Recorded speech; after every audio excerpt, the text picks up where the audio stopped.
ए मोर darling, ए मोर अंजलि, एक पौवा पिला देना। मोरच पैसा से तेहा दारू पीथस, भिखारी गा तर के तोर पैसा कहाँ है? हट रोगहा गा तर के अब्बड़ के पीथस तहन नाली में गिरे रहथस, सूरा बधिया बरोबर दिखत रहथस अउ आगे मुतेम तको सनाए रहथस।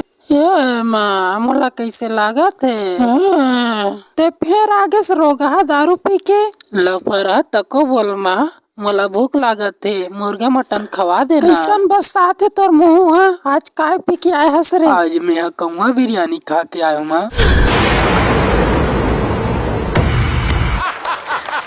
माँ कहाँ है? मर गए का? जे दिन से मोला कुकुर बिरयानी खवाए हस ओ सदमा में मर गए माँ। मर गए? मैं रोज पी के जावत रहे हूँ, पियत पियत थक जावा हूँ, हपटत गिरत घोंडत नाली में हागे मुते में सनावत, तब बोले मोर मन हा नहीं माने, एक पवाऊ दे काहे भाई के बंद कर दे बेवड़ा का तर के पिए खाए बर, घबरा मत, एक पवाऊ लानत हो पी के जाबे।